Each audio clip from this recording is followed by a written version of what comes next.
Mum was sent to the munitions over Overthorpe, and they put her in charge of filling up the shells.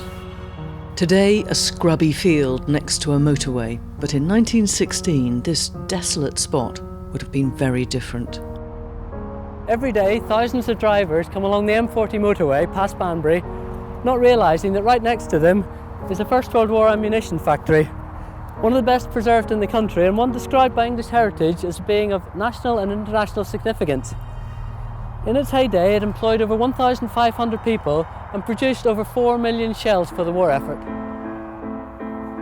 A third of those employed at the factory were women who volunteered to do their bit by taking on this dirty, dangerous work. They were needed because so many men were away fighting at the front. What they did there was top secret, but vital. In 1915, the British Army was finding that for every shell that they fired against the German lines, they were receiving about 8 or 10 shells in return. And they realised that there was a huge shortage of shells, and what they needed to do was to create a lot more ammunition. In order to do this, they set up a series of national filling factories, of which National Filling Factory number 9 here in Banbury was one. Building work started on the 28th of January 1916. Shell production started less than 3 months later, in April 1916, following a visit the previous day by the Minister of Munitions, David Lloyd George, who later became Prime Minister. Where I'm standing now is one of the filling houses at the factory. The men and women working here would have filled the shells, ready to go to the front line. Round us, we have blast wall protection because it was dangerous work. What they didn't want to happen was for the factory to have to close down. So each filling house had its own blast wall protection around it. They were deliberately designed so that if there was an explosion, all the energy would go upwards and might destroy one building, but it wouldn't destroy other buildings around. The M40 now cuts through the site, but from the air, the plan of the factory is revealed. The trees have grown where the main buildings would have been. The filling units would have run down the side of the site, almost parallel to the motorway. This is an original First World War shell, similar to the ones produced at Banbury. Into the top of the shell went the molten picric acid explosive. This was poured in by hand, and it would have been a dangerous job. One of the important features of these shells is that the picric acid explosive was actually very reactive with metal. That meant that the paint shops were one of the critical parts of the factory. These shells had to be cleaned and painted before the explosive could go inside them, otherwise there would have been a very strong reaction. This type of shell could also carry shrapnel, which was small lead balls, or it could carry the mustard gas that was also produced here. In order to get this to its target, it needed a propellant, for which they used cordite, which looks like modern spaghetti. These would have been put in bundles into the cartridge, and then the shell joined on. And with the fuse on the end, this created your completed shell. This is just one shell. If you imagine the crater that can be produced by this, and then magnify that up by 4 million shells produced at Banbury, you begin to get a sense of the scale of the war. And Banbury was just one of many factories. Later in the war, parts of the factory were converted to producing nearly 387,000 shells with mustard gas. For a time, Banbury was making chemical weapons. These featured in the attack on the Hindenburg Line in September 1918, a decisive battle near the end of the war. A report from France read, "It will be a great satisfaction to the munition workers engaged in making the gas to know that we were able to use the new gas with such good effect in battle, which had an immediate influence on winning the war." The shell parts arrived at the factory by rail and were unloaded into the empty shell store. From here, they started their journey on the tramway that links all parts of the site, arriving first at the all-important paint shop.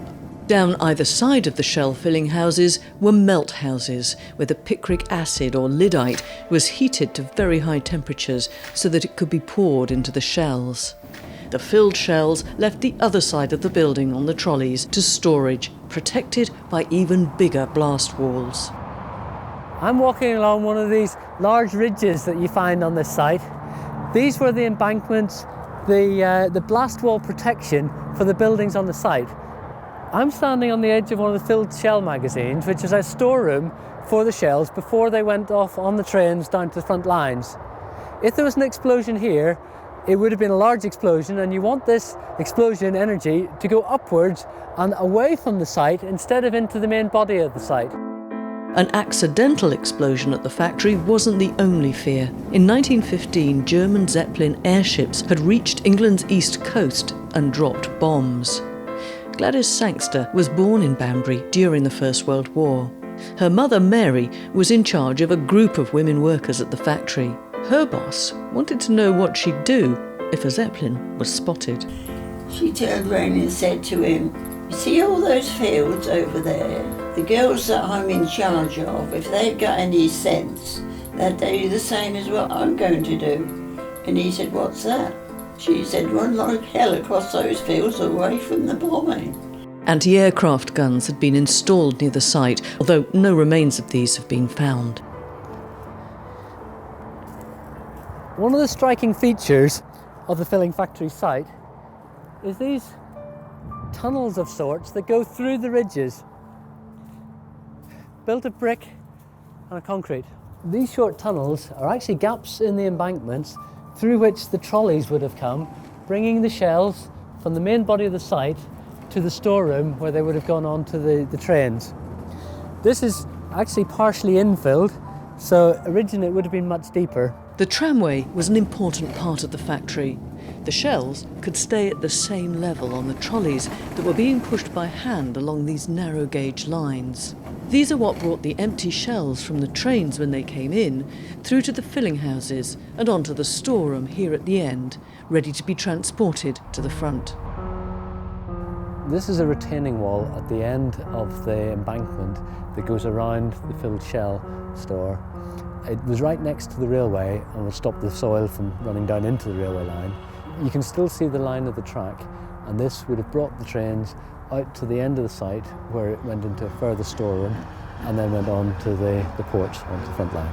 And Gladys's father would have been familiar with this part of the site. Dad, he was moving the shells. The shells were all filled. He used to have to take it but on the railway right down south so that it could be put on the ships to send straight away to the front. We're here now in the Army Ordnance Department part of the factory. This is where the shells came after they'd been produced at the factory but needed to be stored before going on to the front. Effectively when the Army took control of the shells. And here we can still see the concrete bases on which the building stood.